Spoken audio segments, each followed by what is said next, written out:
Okay. The channel is live. Hello, everyone, and welcome to Watching 100 Movies. I'm Christiana Ellis, Mike Mateen.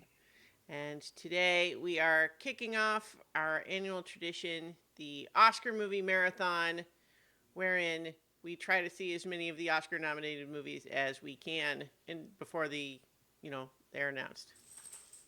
You can still watch them after, but that's the whole point.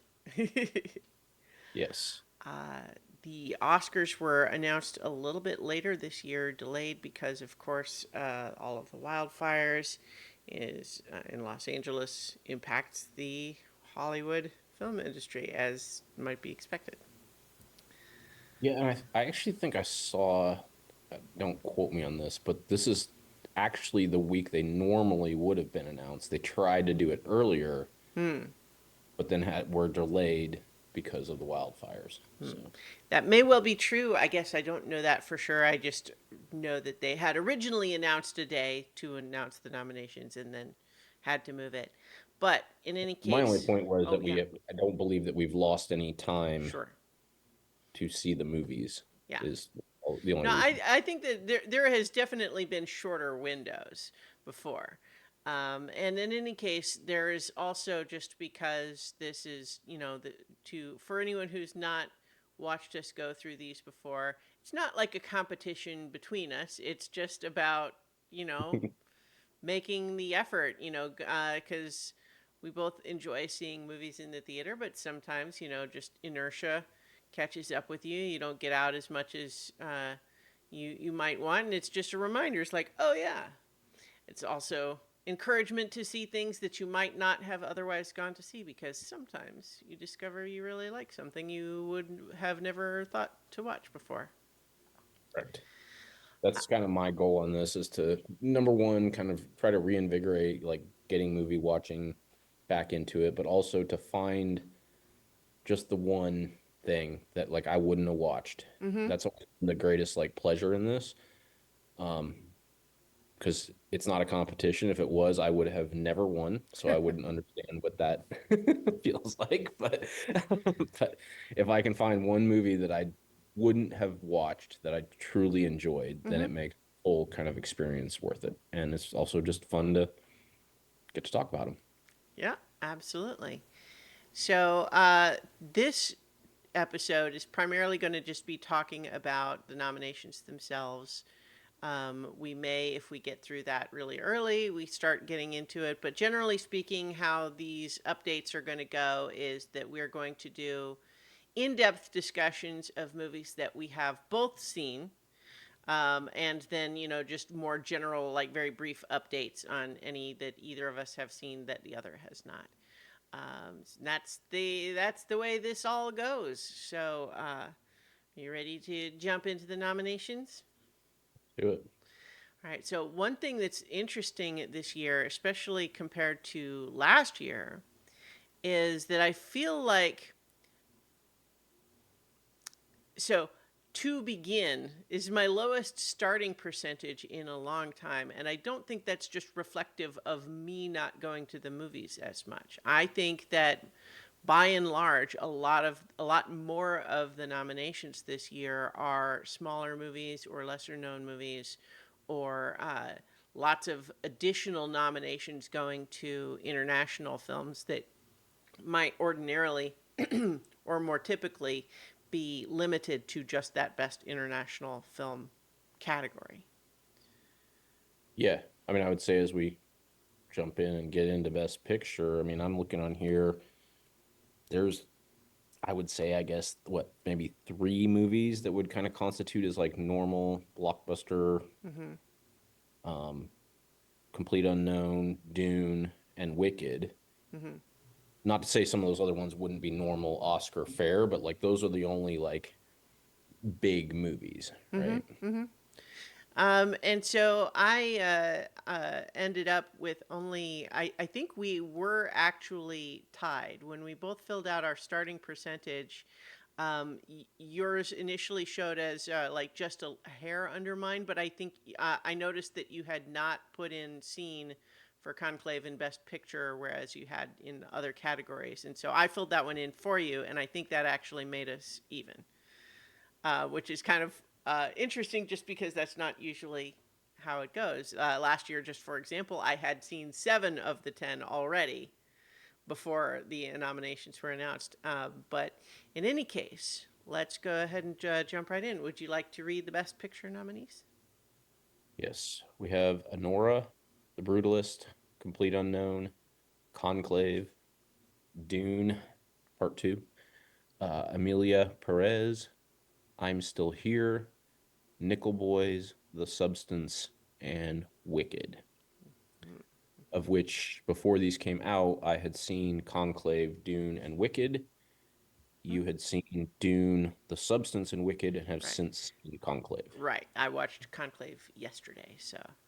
But we'll talk a little bit more about those in the interim. But like as you mentioned, yeah, Wicked and Dune Part Two, I think were kind of sort of obvious, expected, like crowd pleaser, traditional Hollywood fare stuff, right?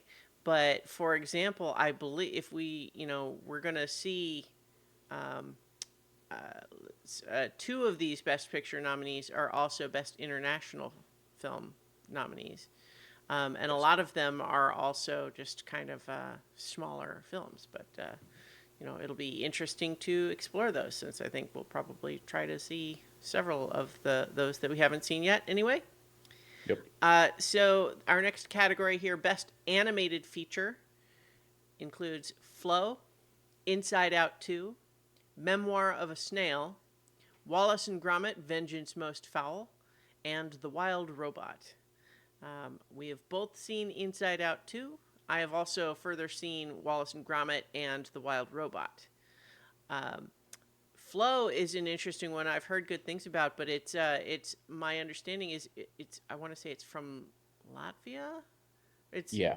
And it is virtually dialogue free, is my understanding. It's mostly like it's animals in like environment. That sounds very generic, but I think it's like survival story of these various animals. But I don't I believe whatever dialogue there is in it is in English because the only reason that's interesting is because of the change to best international film is no longer best foreign language film. Mm. So Flow was able to qualify even though it is not in a foreign language. Hmm. That part I know is true. Whether or not it's because the dialogue's in English or maybe there was zero dialogue and therefore it was not foreign language, but I know that that change allowed this movie to be nominated. Huh. Interesting. Because of Seems course, like a silly thing to think, like to be a big deal, but yeah, I guess Yeah. you don't have to make a foreign film in a foreign language or an international film in a foreign language. So Right, yeah, international production. But yeah, it's a sneak preview of a later category. But yes, Flow also nominated for Best International Feature Film.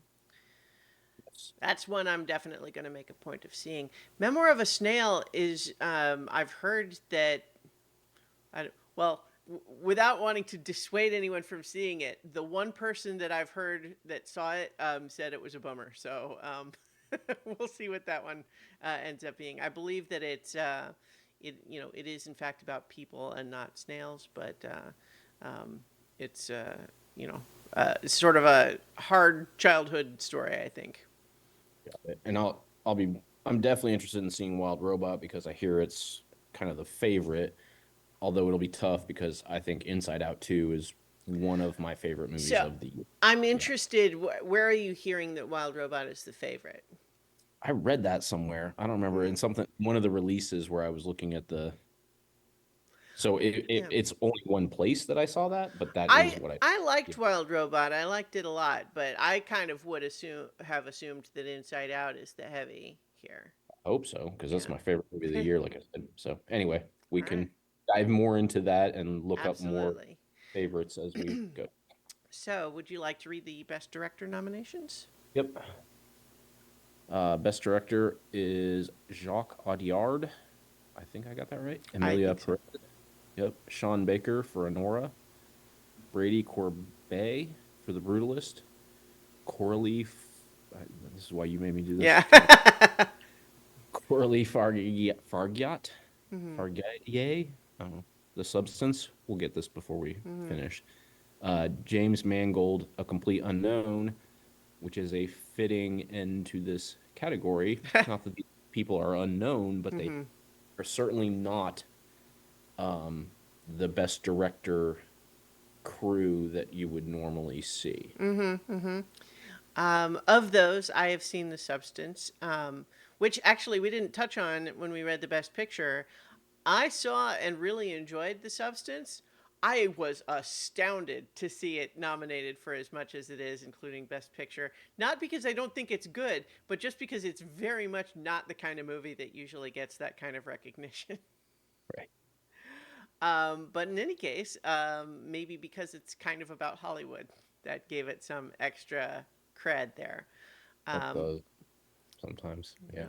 But certainly in this case, as is typical, all five are also Best Picture nominees. But of course, they are also, none of them, the ones that we talked about being traditional Hollywood fare. A Complete Unknown, I think, is more I traditional. guess so. Yeah, yeah, certainly. I guess that one's a little bit higher profile than the But others. the one, and it's a biopic, Mm-hmm. that kind of stuff that kind of makes it into this, Yep. released in the holiday season, that has more of the traditional Oscar Mm-hmm. cachet, Yeah. Yeah, so let's go ahead to Best Actor.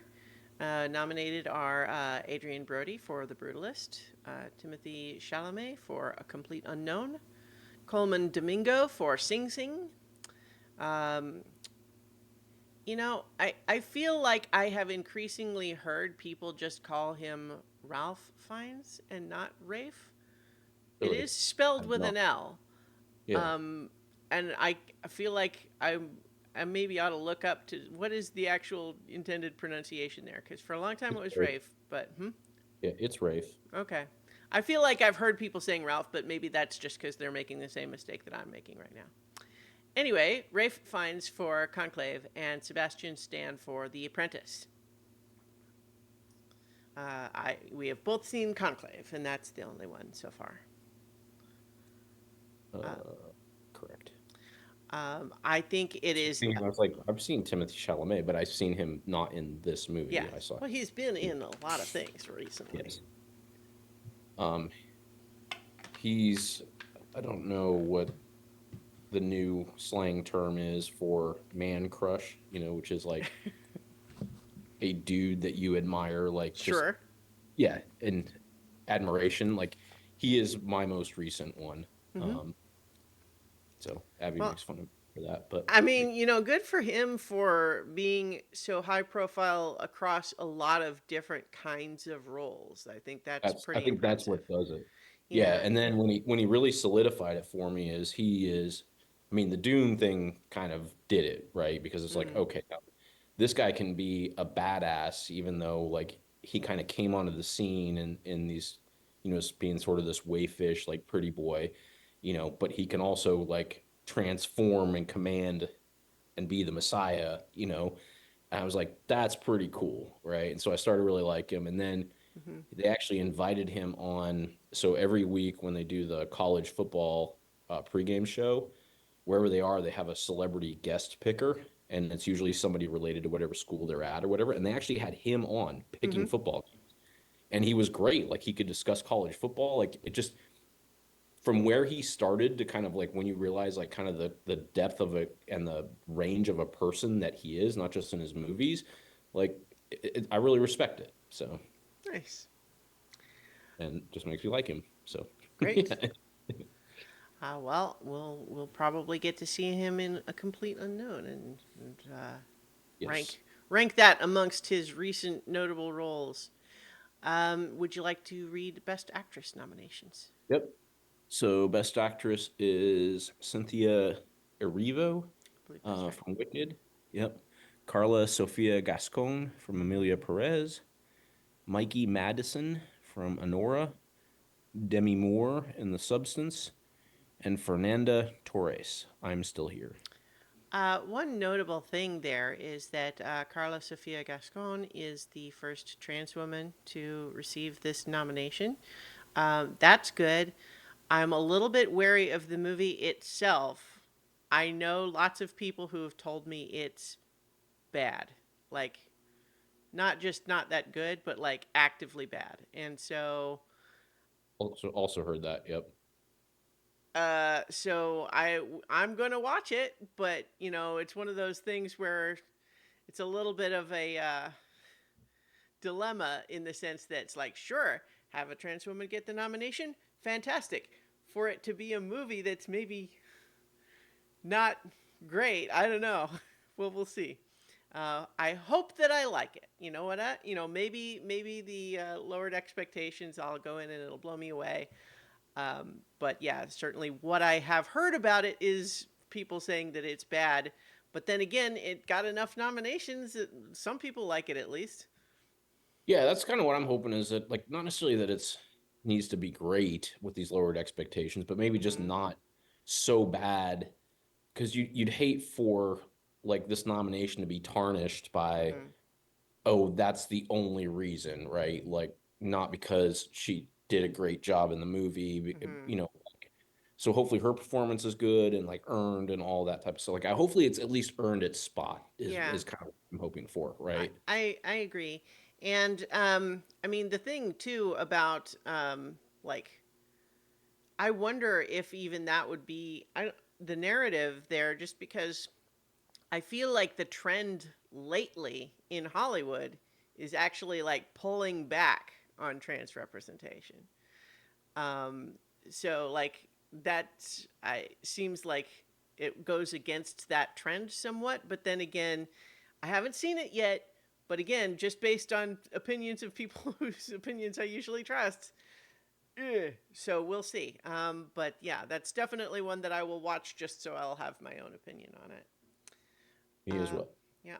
So, and this is another year, just speaking to slightly unusual selection of movies that I have seen more of the Best Actress nominations and Best Supporting Actress nominations than the corresponding Best Actor and Best Supporting Actor, which is usually the opposite. But yeah, so we've both seen Wicked, and I've seen Demi Moore in The Substance. Um, so for Best Supporting Actor, we have Yura Borisov for Anora, Kieran Culkin for A Real Pain, Edward Norton for A Complete Unknown, Guy Pearce for The Brutalist, and Jeremy Strong in The Apprentice. Neither of us have seen any of those. No, and I've actually heard that The Apprentice, I read again, and probably whatever release I was reading, that The Apprentice was surprising. Not that it wasn't good or that these guys didn't do a great job, that Mhm. it wasn't expected to pull two acting nominations in the top two acting categories, Yeah, you know. yeah. Um, we'll have to see. I generally sort of was feeling like even for a movie that's not a positive depiction, I'm not sure I really feel like watching a movie about that particular subject matter right now. But I don't know. Maybe I'll change my mind. Yeah, that's kind of where I was too. So, Yeah. but So would you like to read Best Supporting Actress? yep, best supporting actress, Monica Barbaro, for A Complete Unknown, Ariana Grande for Wicked, Felicity Jones for The Brutalist, Isabella Rossellini for Conclave, and Zoe Saldana for Emilia Perez. Yes. So And this is one where there's a couple interesting ones in here. So yes, you can see why Ariana Grande is supporting actress versus main actress, mm-hmm. but they're pretty close to like shared joint title. But It's true. Yeah. you put her as supporting technically the movie is titled around, Wicked. Yeah. So, and I don't fault it. I mean, I think it's great that she got nominated. I'm glad Mm-hmm. that the case, and I think you can justify it, right? Right. I Um, think it's not a case, like there have certainly been cases of, category fraud for movies in the past. I think this one is a little bit more apt. Certainly by screen time, I think she's probably in as much of the movie as Cynthia Erivo. But, just from a narrative standpoint, Elphaba is the protagonist really, and Glinda is more like narrator, like Yep. the observer, even though she's participating. It's really a story about Elphaba. Yes. But I also know that the studio doesn't want them to be competing against each other in any given category, so they split them up. That's typical Hollywood behavior, but I think it seems like the right breakdown here. It does, and the main reason I bring that into this is because to draw the comparison to Isabella Rossellini, Mhm. who has very minimal screen time in Conclave, but is so impactful in Mhm. that screen time that she gets this nomination. Yeah. Yeah, she's in probably less than 5 minutes of the movie, Yes. And something maybe like that. has two lines of dialogue, right? Like, Yeah. three. Yeah, there's a few like there's not that many lines. There's a few more where she's like looking on nervously or something like that. But Yeah. yeah, I was a little actually surprised watching it just how kind of small the role was. Not that I don't like Isabella Rossellini or think that she wasn't good in it, but it just really, I was a little surprised that that one was the one that that hit. But Yeah. I haven't seen all the others either, so we'll see. Yeah. We'll talk more about Conclave for sure. Yes. Okay, for best original screenplay, we have Sean Baker for Anora. Uh, Brady, I was going to say Corbett, but it might be Corbet. I'm not sure. Brady Corbett and Mona Fastvold for The Brutalist. Jesse Eisenberg for A Real Pain. Moritz Binder, Tim Fellbaum, and Alex David for September 5th. The title actually just has it as 5, so I'm not sure if it's meant to be said as 5th or just September 5. Doesn't probably matter very much. And then, of course, Coralie Fargiat for The Substance, which, so some new titles in there, but only one seen by either of us is The Substance, which I've seen. Um, I guess A Real Pain we got Kieran Culkin a nomination for as well. Um, Yep. yep. All right. We go to best adapted screenplay. Peter Straughan for Conclave, James Margold and Jay Cox for A Complete Unknown, Jacques Audiard for Amelia Perez, Ramel Ross and Jocelyn Barnes for Nickel Boys, Clint Bentley and Greg Quidar for Sing Sing. Mm-hmm. So another again category with again a lot of films that we haven't seen other Mm-hmm. than Conclave, and just like with the original screenplay, a lot of names that we don't normally see in this Mm-hmm. category. There's Yeah, not any of the traditional heavyweights. that's true. I think that like that's I wonder. It's always, I don't know, probably not necessarily an especially useful use of time to try to speculate on the Academy's motives for these things because it's probably not like some unified theory, but it's still worked out to be a lot more attention being paid to the smaller, movies and lesser known names. Yep. So we've got Best International Feature Film from Brazil. I'm Still Here, also nominated for Best Picture. From Denmark, The Girl with the Needle. France, Emilia Perez, um, which also nominated for Best Picture. Germany, The Seed of the Sacred Fig, and Latvia, Flow. One thing that's interesting about Emilia Perez is that my understanding is it is a French production of a story set in Mexico. Yes. And again, I think a lot of it is not in like to the extent that there are parts that are not in English, it's because those parts are in Spanish. So it's a French production, but it is not in French. Correct. Okay. Score? Yes, best original score. Um, Daniel Blumberg for The Brutalist, Volker Bertelmann for Conclave, Clement Ducol and Camille for Amelia Perez, John Powell and Stephen Schwartz for Wicked, and Chris Bowers for The Wild Robot. So I thought it was interesting. I'm sure there's a reason why Wicked can be best original score, but not have any of the original songs.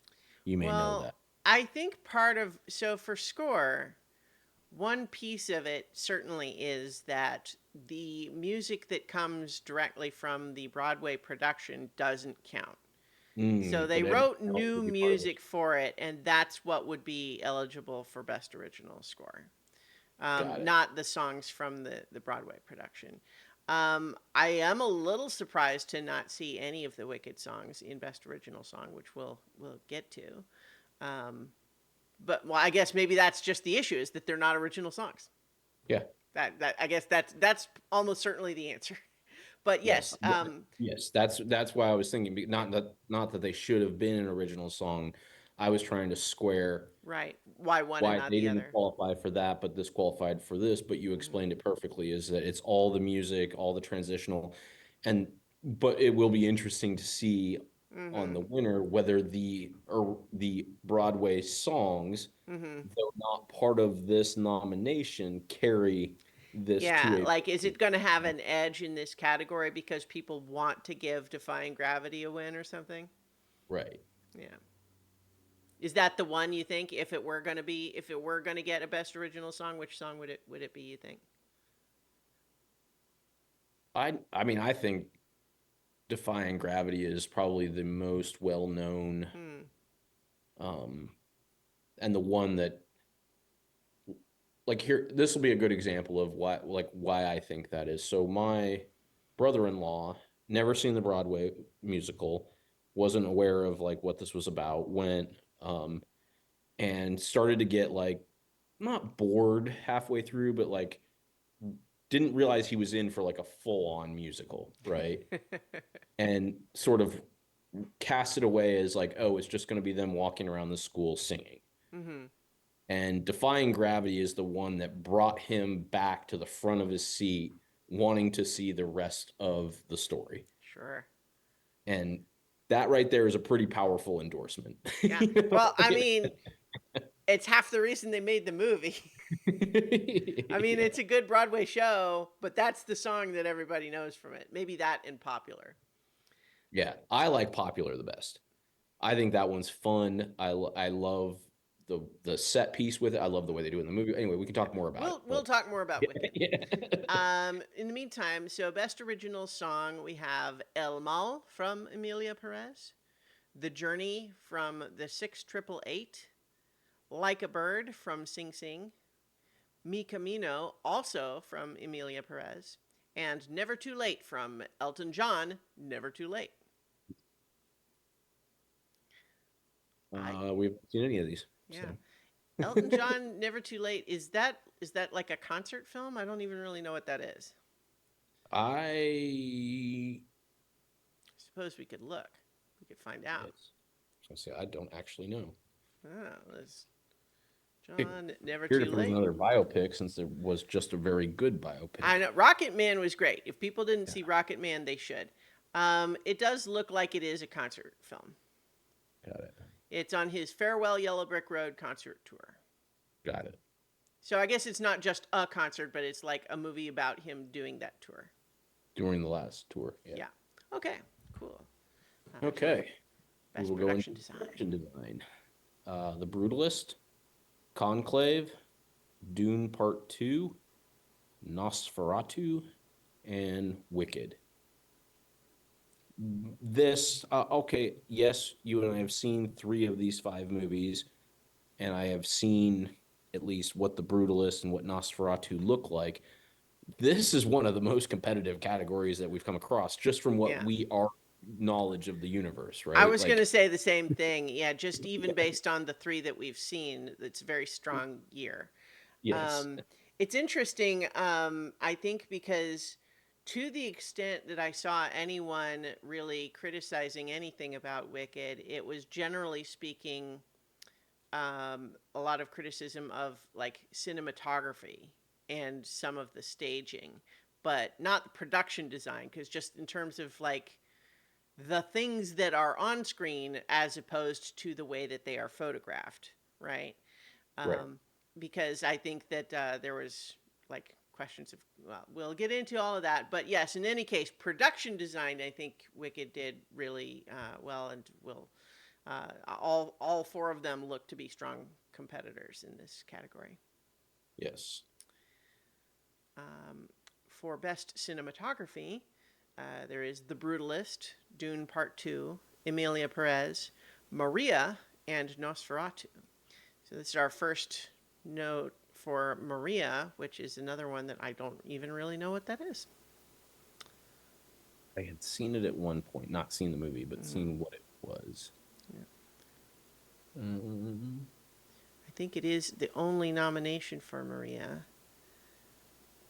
but Maria Callas, the world's greatest opera singer, lives the last days of her life in the 1970s Paris as she confronts her identity and life. all right. Angelina Jolie. Oh, wow, okay. That's boy. Best You know, costume. when I like Angelina Jolie, but when I think of her, I don't think opera singer.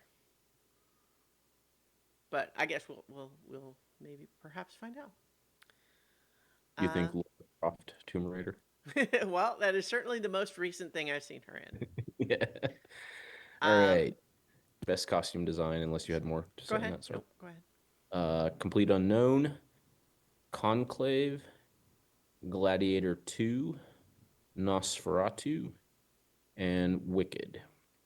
So on this is our first Gladiator 2 Mm-hmm. nomination, and I know this is one of those ones, at least I don't think it's necessarily considered snubbed in anything else, but I know that it was kind of on the bubble in a number of other categories. It just didn't quite make it in. Like this Right. was one of the ones when they were doing like odds.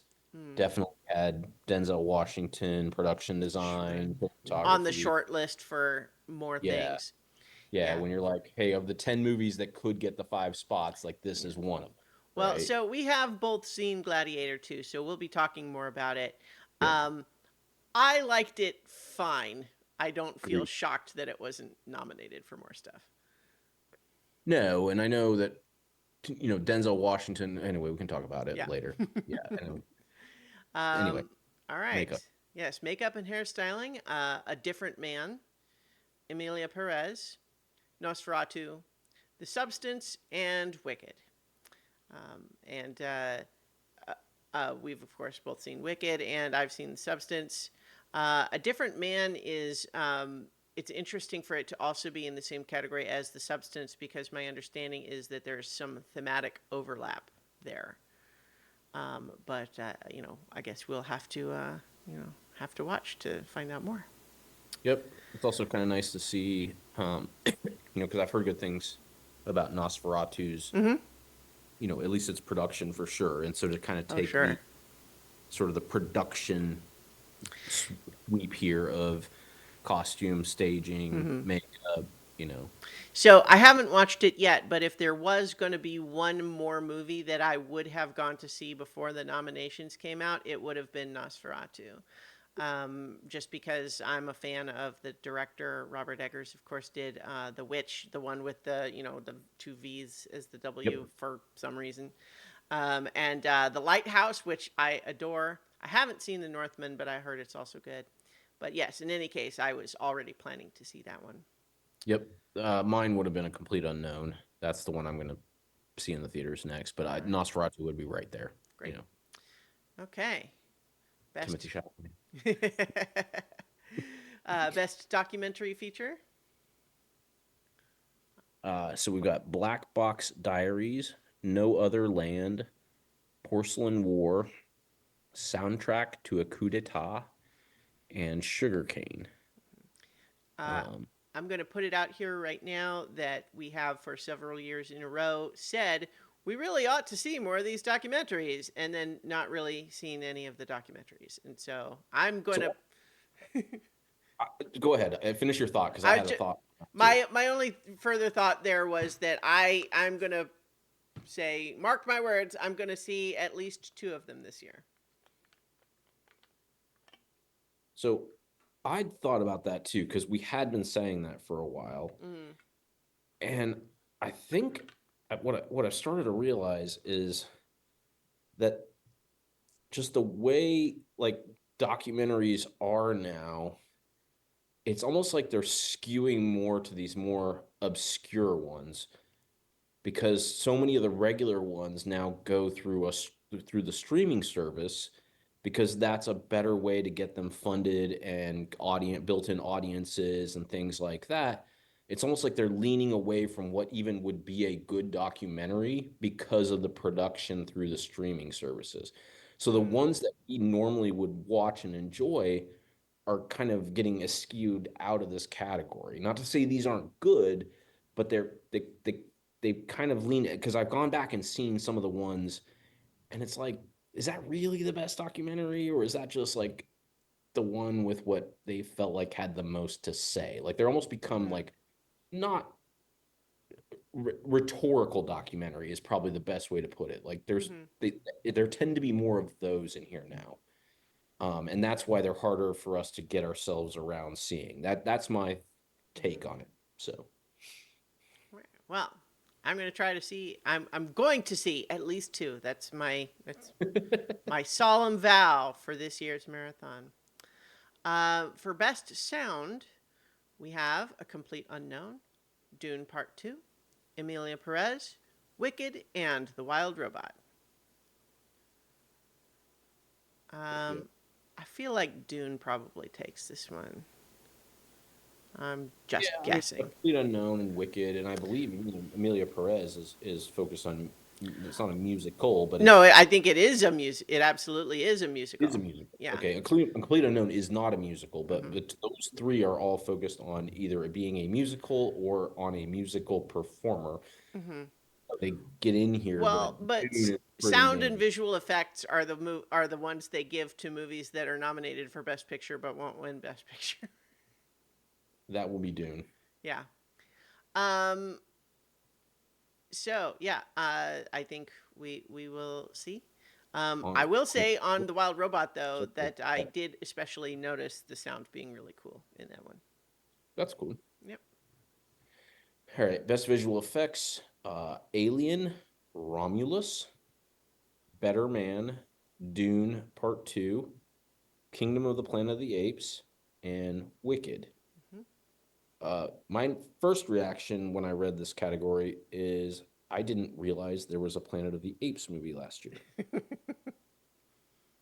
Yeah, Um, I've kind of fallen off of that series myself, but I know yeah, people say they're still pretty good.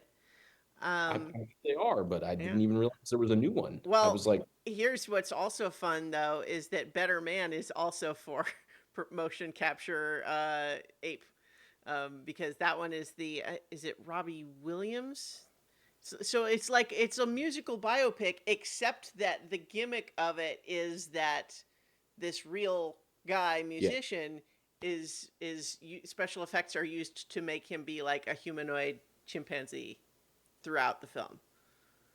it is Robbie Williams. Robbie So Williams. I was just wasn't second guessing myself on the last name there. Here's the thing: when I heard that that existed, I really just rolled my eyes. It's like, why?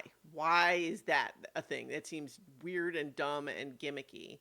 And here's the thing: other thing though, I keep hearing people say it's really good, and that the gimmick actually does like matter and improve it. So, mm, I am curious now. yeah, me too. We'll have to see. Alien Romulus, we have both seen. We'll certainly talk more about that. Um, Dune Part 2, of course, and Wicked. And one more category. The last category is Best Film Editing, which is not, the nominees are Anora, The Brutalist, Conclave, Emilia Perez, and Wicked. Ooh, you robbed yourself a point here. Did I? Yeah, Oh, you you're forgot right. on this Conclave. one. I Yeah, didn't, when I saw Conclave, but I didn't put it in there on the little spreadsheet.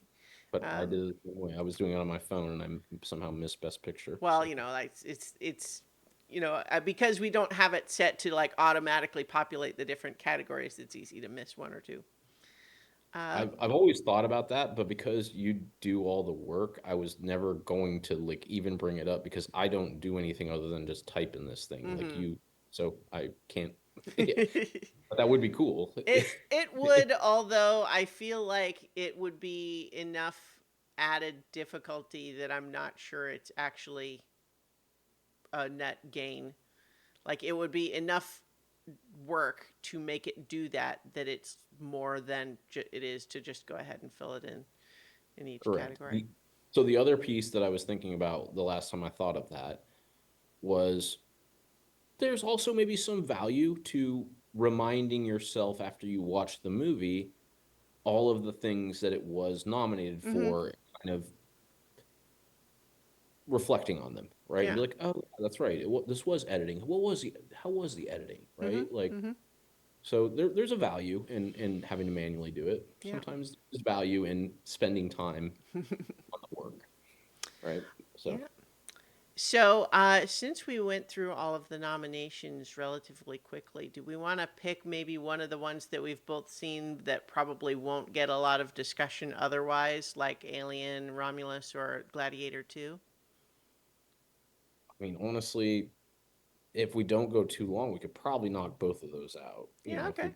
we spend short time, again, talking about them in the frame of this, right? Sure. Like we could discuss both of those movies in a Hmm. whole episode. But Yeah. yeah, let's do those. I like that. Okay, great. So, jumping in just to let anybody who has not seen those movies know, we are going to be getting into spoilers as we discuss them. So, I think probably we'll start with Alien, and then Gladiator 2. But we will talk spoilers, so you have been warned.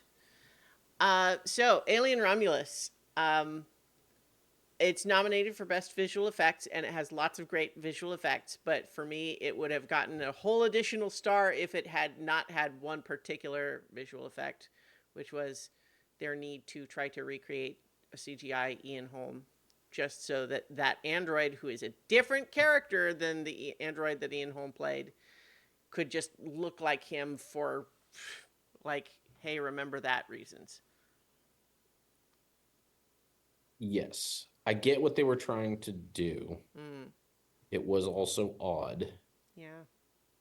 I will say though, and I think as we briefly, I think we just talked like on a couple of text messages, so it's not like we've talked about this movie. Mm, Of the new era alien movies that have kind of gone into this like origin story-ish thing, mm-hmm. right? Like where with Prometheus and like all that, like this is probably one of my favorites, right? Like, Yeah, me too. yeah, it's Um, like hey, we're gonna take all that lore that we spent all this time building, and we're gonna take kind of the core part of the original movie, and we're gonna put it in modern technological CGI, like all the trappings of a 2024 movie. mhm. And we're just gonna roll with that. And I liked it, you Yeah. know. I really did like it a lot. I kind of started with my little shot at that one particular beat. But what I'll also emphasize is that even though I wish they had just chosen, they could just have it be any other guy and it would have been better in my opinion, rather than spending a lot of money on the effect, which was just distracting in my opinion. Like even setting aside the ethics of recreating an act, a departed actor's image like that. Anyway, but beyond that, that's really a very small part of the movie ultimately. It doesn't matter that much, and almost all of the rest of it I thought was great. I liked the characters. I thought it had some really inventive scenarios that all got brought into play. Like there's, a little bit of, you know, science mumbo jumbo to explain why the gravity keeps cycling on and off while they're in the space station, but that creates an amazing scenario where they've shot a whole bunch of the aliens, and so the acid blood is floating everywhere because it's currently 0G. So you have to try to get through all the floating acid blood, and you have to do that before the gravity turns back on because as soon as that happens, it's all going to drop and then burn right through. Um, I thought that was an amazing sequence. Yes, that's the kind of what I was talking about of like Mm-hmm. taking the lore and the origin stories and like making something totally new and fresh with what Mm-hmm. we can do now. Yeah. Like you couldn't do that in 1981 or Hmm. 85 or whenever the first one came out. So you couldn't even think of this cool Yeah. situation. Yeah, Yeah. so there's a lot of just really clever staging for having a kind of, sci-fi adventure horror story. Yep. I thought there was some fun stuff that they were doing with, like the class versus capitalism stuff early on with, the characters is like, they can't leave this little crappy planet they're on because, the company just keeps increasing the number of jobs they have to do before they can be free of a contract. Um, so they're trying to get out of that. But then there's also this whole thing where, the main character has her sort of older brother in finger quotes who is an android, but it's also kind of like she knew all along she wasn't going to actually be able to bring him and didn't tell him that. And it's sort of a question of like, well, how much of a how much of a person is he really? How much does that matter? His programming is to always put her needs first, and how fair is that to him? And, Yep. the movie really explores all of that, and I think that was all really interesting. On top of all just the exciting alien shenanigans. Yes, it did a good job. That was the other thing I was going to say that you just touched on is it did a really good job of exploring the Android AI sort of relationship Mm-hmm. without being heavy-handed or, you know, overly, again, like we talked about the documentary, overly rhetorical, right? Like Mm-hmm. your point, it explores it and kind of puts it in there to think about. Um, and then the last thing I would say that I really liked about it, which I didn't know that I would at first when I first saw it happening, is the way they expedited how the aliens can get born. Oh yeah. Or maybe they've done that in an earlier one, but the how they can like the dust can get in you now. Maybe I've missed that in one, as Um. opposed to like having to physically lay the egg and like have it incubate. Okay. Maybe I'm misremembering some of the details in there. It's been a little while since I saw it. Since Um. it's not Alien Romulus. Yeah, I So saw it in the theater, but not since then. they could there was like this dust that they could inhale off of, again, like basically like the eggs, as Mm-hmm. opposed to the creature latching onto them and having to live there for however long and then lay the egg and it incubate. If they inhaled this dust, it incubated the alien like within an hour. So they Okay. could expedite generating new aliens, right? Like they go on that Uh. hiking and two new aliens get born. Hmm. Okay. I'm not remembering that, but I Oh, okay. I thought you were like challenging me, like whether that no. happened. No, that definitely did. I mean, I'm not saying that it didn't happen. I'm saying I don't remember the details. No, yes, it, trust me, it happened. Okay. Sure. They made a way like where they're hiking and he accidentally inhales the dust and then they're staying down there to do the um take the water samples and stuff like that and he gets sick and then births an alien like right there like an hour later. And then Okay. another guy gets it in the cave and on their way back he births an alien, so now they've got two brand new aliens like attacking them, and they also grow faster, right? Like so they took the whole timeline of how aliens become part of the universe and Hmm. like dialed it up so that they could have new aliens coming like fast. So that Okay. was a thing. Yeah. All right. I need to rewatch it, I guess. But yeah, so I think Alien Romulus, you know, I don't think it was snubbed for Best Picture, but at the same time, I had a lot of fun with it. Um, Yep. I heard that for the home video release, they went through and improved the effects for CGI in home, and I saw like 50 people making the same joke, which was the improvement would be to undo the CGI and just use whatever actor was there to begin. Because again, it's not even meant to be the same character, and there has not been any precedent in the movies so far of there being lots of the same model. We've had a different actor play the android every time, so like anyway, um but yes, good. Um so do we want to jump to Gladiator 2? Yes. So I'm going to toss out the sentence that kind of I felt summed up my initial reaction to it and see what you think is that I came out of Gladiator thinking it needed to either be smarter or dumber. Huh, I like that. Yeah, I think it's got a lot of fun stuff in it, but it has a lot of what feel kind of like half-formed ideas that don't really kind of develop to actual catharsis in there. Um, and yet they distract from just the action fun. And so, like, although there's a lot of stuff I liked in it, overall I just kind of felt a little bit like underwhelmed in the end.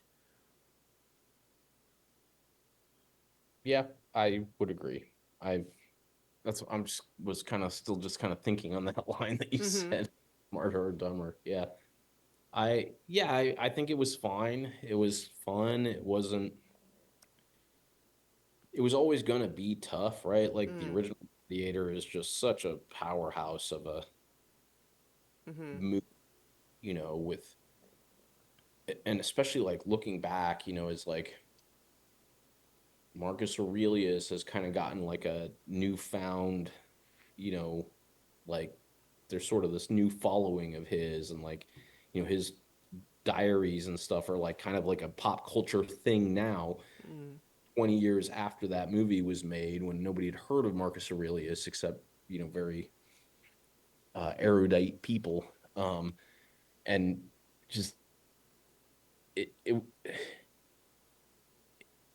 it I'm trying to think, like, it didn't really try to like be the same thing, Mm-hmm.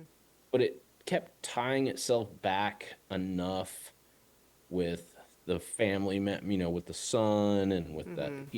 and it's like it didn't need that, to your point of like it could have just been dumber, Yeah. right? Like it didn't need to feel like it was something that it's just so hard to think about Yeah. because it's just so It frustrating because I it get that it's like real history, but like the first Gladiator ended fine. Like it yeah. didn't. We Well, get that like Rome didn't turn into this friggin' paradise after yeah. like he saved it from Commodus. Like Mm-hmm. we get that, but to have to like drag us back into it and be like, Well, here's it's exactly. also not like these Yeah. movies are real history anyway, right? Like Correct. um I think that it honestly felt shackled to the first movie. Like every Also attempt true. it made to actually directly tie us to the first movie hurt the movie, in my opinion. Yes, Um that's a very concise way of putting what I was sort of rattling around in my head there. Yeah. um for one, this is not really related to that so much as comparing it to the first one. Paul Mescal is no Russell Crowe. I mean, he did okay, but Russell Crowe, like you said, is just like he's the guy in that movie, right? You believe that he's the guy that just even when he doesn't want it would end up with people wanting to follow him, Yeah. right? I don't feel that way about Paul Mescal. Um, I feel like it doesn't make any sense at all for him to be the Lucius character from the first movie. Like the explanation for how that happened and how it all plays out really just didn't work at all, in my opinion, because the idea is, so as presented in the movie, and correct me if I'm saying any of this wrong to your understanding, but the idea is at the end of the first movie, when Maximus has just killed Commodus, and it seems like okay, now everything's great. That what is it Camilla? What's her name? The mom. Well, yeah. Yeah. So in any case, her response to that is immediately to say, "Uh oh, people are going to try to kill you, Lucius. So I'm going to send you to a faraway land without me." And as far as we can tell, never try to contact you again. And then there are scenes where there's a bunch of people who are apparently looking for him in such a way that it suggests they know what he looks like, and it's kind of like, how would they know what he looks like? But in any case, they he has now essentially um, become embedded in this faraway place, now thinks of himself as being from there, hates Rome's colonial conquesting wars, and as he's brought back in, is so mad at his mom, is basically saying, "You're my enemy now, I could never forgive you." That is until she says sorry with some tears in her eyes, and now he's back completely. She's forgiven, and he's 100% on her side again now. And in fact, one of the crucial climactic moments is when he has to try to save her. And it's like there's just no actual characterization there. No, and you're yes, you're doing it exactly correct, and it fits in with like everything I was talking about there of how like again I understand this is a fictionalized, but like they're trying to tangentially relate it to actual Rome, and so they're taking this like, oh well, we had this first movie where we're like Rome was saved, Mm-hmm. but then Rome wasn't actually saved in history at that point. It Mm-hmm. still went on for this time, and all these things happened. So we're just gonna make it like, oh, Rome is complicated, Mm-hmm. and the tyranny always wins. Like they don't say these things, but it's Mm-hmm. just like there's this weird like why we to your point like shackled to the first movie. Like it could have just Mm-hmm. existed as like another gladiator story and it would have Mm-hmm. been interesting, Yeah. and then like we obviously have to talk about Denzel Washington, who Mm-hmm. gives a very compelling performance, but he's starting to become, there are nuances to it, but he's like basically becoming Training Day. Yeah. This was Training Day in Rome, right? We're Yeah. like, I'm the complicated, but He's obviously slick having a talk. good time. Yes, I'm the complicated, slick talking guy that you enjoy listening to, who has a complicated moral compass, Mm-hmm. right? That makes sense in the scope of the movie, right? Mm-hmm. Like that is Training Day, and that is what he plays here. You Mm-hmm. know? Yeah, it's like he's having a good time. He's certainly interesting. I'm always happy when he came back on screen. Um, he, but at the same time, it's also kind of like some of the other stuff. Like, there's not really much sense at any point of like who this guy is as a character. He's really kind of just serving that plot role again. The Oliver Reed character from the first one. He's just kind of being that guy again. You know what I mean? Not like literally, but just he's the guy who sees the potential in Paul Mescal and is developing him as a gladiator for unclear motivations, and maybe he will actually kind of turn out to be good, even though he kind of did a lot of bad stuff in the meantime. Who's to say? It's all kind of a mess. And to some extent, it's kind of trying to tell a story that's sort of a mess because you've got essentially, it's like the complexities of game theory, only with like 50 different moving parts instead of two. So it's always going to be complicated there and messy, but I like, there's some entertaining stuff. I think it was in particular fun to see Rome stuff in particular, just because I went to Rome early last year. And so to see some of that stuff was just kind of extra fun. It's got some good action in it. Pedro Pascal is fun, even though like he's got another character who's just asked to do a lot of weird stuff. Like basically he's the general who's the great general who's done all this great conquering, but he's very sad about it. You know what I mean? Like, I'm the one that's been, making all of these things happen, but only because the mean old emperors keep making me do it, and I don't like it.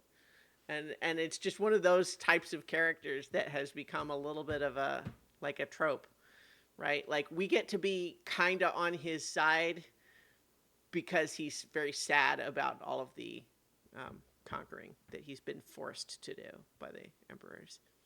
Yes.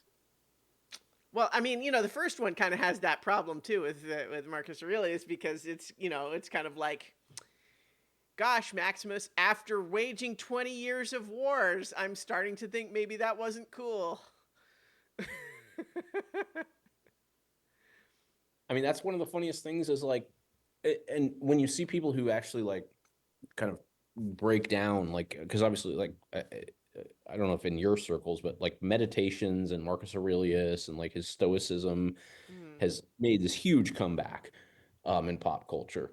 And like, you do have to like confront that with like, he was an adulterer, like he waged wars on all these people, like he raised a son who was a psychopath, like it like that all happened. Like Commodus was actually a psychopath in real life, right? Like it's not just the movie. mm-hmm, um and when people bring it back, like the best writers who kind of like talk about it are like, that's why it's so important to read like his journaling to himself, is because like he isn't better than any of us, right? Like we're not reading meditations to be like, oh, this is what like a pure thinker thought about in his journal. Like you're dealing with a guy wrestling with a lot of bullshit and like him trying to get clarity of thought. Like that's where you're supposed to read it from. mm-hmm.